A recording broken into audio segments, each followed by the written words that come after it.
സൂര്യൻ ഇങ്ങനെ മുട്ടി വിരിഞ്ഞ് വരുവാണ്. നോക്കൂ, എവിടെ അവിടെ ഒളിഞ്ഞ് നിൽക്കുവാണ്. ക്ലൗഡ്സ് നല്ല നിറയുണ്ട്. സൂര്യട്ടാ, പുറത്തേക്ക് വരൂ സൂര്യട്ടാ. വളരെ ദൂരെ നിന്ന് ഇങ്ങനെ വിരിഞ്ഞ് വിരിഞ്ഞ് വരുവാണ്. പ്രകൃതിയുടെ വ്യത്യാസങ്ങൾ. ഇന്ന് തൊട്ട് സൂര്യൻ ഒരുപാട് ദൂരെ നിന്ന് ആണ് ഉദിക്കാമെന്ന് കേട്ടിട്ടുണ്ട്. ഓഗസ്റ്റ് വരെ അങ്ങനത്തെ പ്രതിഭാസമാണ്. മെല്ലെ ഇറങ്ങുന്നുണ്ട് സൂര്യക്കുട്ടൻ. സൂര്യക്കുട്ടാ, പുറത്തേക്ക് വരൂ സൂര്യക്കുട്ടാ. ഇങ്ങനെ വരുവാണ്. ഇവിടെ ഒരു മുട്ട് പോലെ ദൂരത്ത് കാണുന്നുണ്ട്.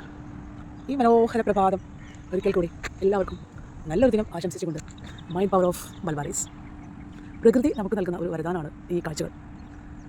നമ്മുടെ മനസ്സിനും കണ്ണിനും കൗതുകം നടത്തുന്ന ഒരുപാട് കാഴ്ചകൾ ഈ പ്രപഞ്ചം നമുക്ക് സാക്ഷ്യം വഹിക്കുന്നുണ്ട്. പുറത്തേക്ക് ഇറങ്ങാണ് സൂര്യക്കുട്ടൻ, പുറത്തേക്ക് ഇറങ്ങാണ്. ഇങ്ങനെ വരുന്നുണ്ട്.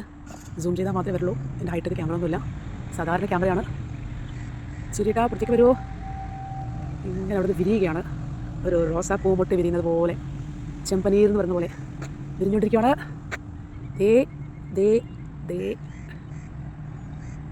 Sun blowing. കമോൺ 2 പ്രാവശ്യം ഇങ്ങനെ കണ്ടു. പിന്നെ ക്ലൗഡിൻ്റെ ഉള്ളിലേക്ക് പോയാൽ ഇപ്പോൾ ഇങ്ങനെ പൂർണ്ണമായിട്ട് വരുവാണ്. ഇന്നത്തെ ഡേറ്റ് 23 ജനുവരി 2026. സമയം ജസ്റ്റ് നോക്കട്ടെ, 7:26. സാധാരണ ഈ സമയങ്ങളൊക്കെ സൂര്യൻ ഉദിച്ച് വരേണ്ടതാണ്. ഇപ്പോഴത്തെ ഈ ഒരു പ്രതിഭാസം കൊണ്ട് ഒരുപാട് ദൂരെയാണ് സൂര്യൻ്റെ സ്ഥാനം ഉണ്ടാവുക എന്നാണ് ശാസ്ത്രലോകം പറയുന്നത്. കൗതുകത്തോടെ നോക്കിക്കാണുകയാണ്. സോഷ്യൽ മീഡിയയിലുടനീളം പ്രവർത്തിച്ചുകൊണ്ടിരിക്കുന്ന ഒരു വാർത്തയാണിത്. യെസ്, ഉദിച്ച സൂര്യൻ പൂർണ്ണമായിട്ടും ഇപ്പം ക്ലൗഡിനകത്തേക്ക് തന്നെ പോയി. അത്രയും നല്ല ക്ലൗഡ് ഉണ്ട്. അറിയില്ല, ഈ പ്രതിഭാസത്തിൻ്റെ ഭാഗമായിരിക്കാം. ഉദിച്ച സൂര്യൻ ഇപ്പോൾ കാണുന്നില്ല. ആ ഭാഗത്ത് ഇപ്പോൾ സൂര്യനെ മാക്സിമം സൂം ചെയ്തിട്ടുള്ളത്. എവിടെ പോയി ഞങ്ങളുടെ സൂര്യദേവൻ? സൂര്യട്ടാ, വേറെ അറിയുമോ പറഞ്ഞാൽ ശബരിമല മകരജ്യോതിയുടെ പ്രതീകമായിട്ടാണ് എനിക്കിപ്പോൾ സൂര്യനെ കാണുന്നത്. ശരിക്കും ഒരു 3 പ്രാവശ്യം ഇങ്ങനെ വരും മറിഞ്ഞു പോകും. അപ്പോൾ വീണ്ടും ഇങ്ങനെ തെളിയാണ്, തീജ്വാല പോലെ. എനിക്ക് തോന്നുന്നു ഇത് ഉദിച്ചിന് വരും തോന്നുന്നു. ശ്രദ്ധിച്ചാൽ മനസ്സിലാവും. ഗോളം വലുതാവുന്ന നോക്കിക്കോളൂ. പക്ഷേ ആ ഭാഗത്ത് എനിക്ക് തോന്നുന്നു നല്ല ക്ലൗഡ് ഉണ്ട് തോന്നുന്നു. അതിങ്ങനെ എന്താ പറയുക, ഒരു വലിയ കൊടുത്ത് എഴുന്നേറ്റ് വരുന്ന പോലെയാണ് എനിക്ക് തോന്നുന്നത്. നമ്മൾ വിഷ്വൽ കാണുന്ന പോലെ ഈ സാധാരണ ഫോൺ ചെയ്ത് കാണാൻ പറ്റില്ലല്ലോ. ഓ മൈ ഗോഡ്, സി നിറയെ പക്ഷികളൊക്കെ ഇങ്ങനെ പറന്നു പോവുകയാണ്. ഇത്ര മനോഹരമായ കാഴ്ചയാണ്. എത്ര പേർ ഇങ്ങനെ ആസ്വദിക്കുന്നുണ്ട് പ്രകൃതിയെ. തീർച്ചയായിട്ടും നമ്മൾ നാച്ചുറലായിട്ട് ഇങ്ങനെ ആസ്വദിച്ച് ജീവിക്കുമ്പോൾ നമ്മുടെ ബ്രെയിനകത്ത് ഒരുപാട് മാറ്റങ്ങൾ സംഭവിക്കുന്നുണ്ട്. നാച്ചുറൽ കെമിക്കൽസ് നമ്മൾ പറഞ്ഞ പോലെ ഹാപ്പി ഹോർമോൺസ്, ഡോപാമിനും സെറോട്ടോണിനും ഓക്സിറ്റോസിനൊക്കെ വർക്ക് ചെയ്യുന്നുണ്ട്. അതിൻ്റെതായ ഓരോ രീതികൾ ബന്ധപ്പെടുമ്പോൾ ഞാനൊരു മുമ്പേ ഒരു ചാനൽ പറഞ്ഞിട്ടുണ്ട്. ഇപ്പോൾ പൂർണ്ണ സൂര്യൻ ഇങ്ങനെ ക്ലൗഡിൽ നിന്ന് പുറത്തേക്ക് വന്ന് മുട്ട വിരിയുന്നത് പോലെ ഇങ്ങനെ വരുവാണ്. ക്ലൗഡൊക്കെ മാറി, ഇനി മറിഞ്ഞു പോകുന്നറിയില്ല. നോക്കാം. ഈ ക്ലൈമറ്റ് നോക്കി ഞാൻ കുറച്ച് ലേറ്റ് ആയിട്ടാണ് ഇത് ഗ്രൗണ്ടിൽ വന്നത് തന്നെ. പക്ഷേ ഈ ഒരു കാഴ്ച കാണാൻ വേണ്ടിയിട്ട് ഇങ്ങനെ എനിക്ക് ഫോൺ അങ്ങോട്ട് മാറ്റാൻ പറ്റില്ല. ഇതിനകത്തോട്ട് പോകുന്നു വരുന്നു.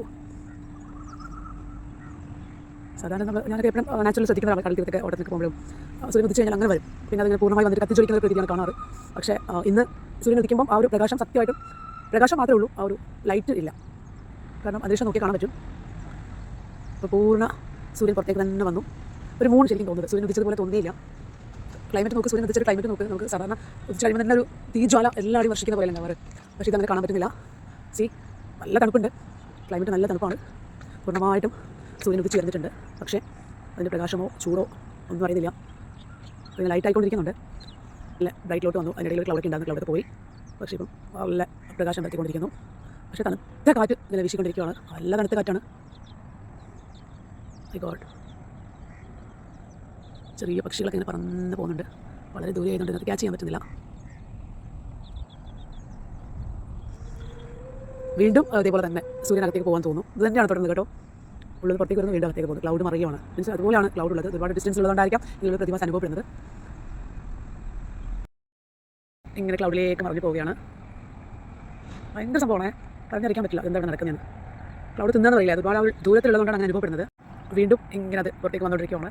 ഇപ്രാവശ്യം കുറച്ചൊരു പ്രകാശം അനുഭവപ്പെടാൻ തുടങ്ങിയിട്ടുണ്ട്. ഇപ്പോൾ 7:30 ആയി. ഇപ്പോൾ സമയം ഏകദേശം 7:45. ശാസ്ത്രലോകം പറയുന്ന അഫ്ലിയോൺ 9 crore കിലോമീറ്റർ ദൂരെയാണ് ഭൂമിയിൽ നിന്ന് നോർമലി. അതിൻ്റെ എത്രയോ മടങ്ങാണ് ഇപ്പോൾ ഉള്ള ഈ ഒരു പ്രതിഭാസത്തിൽ സൂര്യൻ്റെ സ്ഥാനം. അതുകൊണ്ട് നല്ല തണുപ്പുണ്ടാവുന്ന പറഞ്ഞാൽ ശരിക്കും നന്നായിട്ട് അനുഭവിക്കാൻ പറ്റുന്നുണ്ട്. ഈ സമയങ്ങളൊക്കെ ഗ്രൗണ്ടിൽ ചൂടുകൊണ്ട് നമുക്ക് നിൽക്കാൻ പറ്റില്ല. പക്ഷേ ഇപ്പോൾ നല്ല കത്തിജ്വലിക്കുന്ന സൂര്യനെ പോലെ തന്നെയാണുള്ളത്. നല്ല പ്രകാശമുണ്ട്. പക്ഷേ ചൂടൊട്ടുമില്ല. തണുത്ത കാറ്റിങ്ങനെ വീശിക്കൊണ്ടിരിക്കുകയാണ്. നല്ല തണുത്ത കാറ്റ്. ശരിക്കും ഞാനിപ്പോൾ നല്ല അതിൻ്റെ അപ്പുറം കിട്ടാനുള്ളത്. പക്ഷേ ശരിക്കും നടക്കുന്നുണ്ട്. നന്നായിട്ട് നോക്കിയാൽ മനസ്സിലാവും. എന്തായാലും ആസ്വദിക്കാൻ പറ്റി.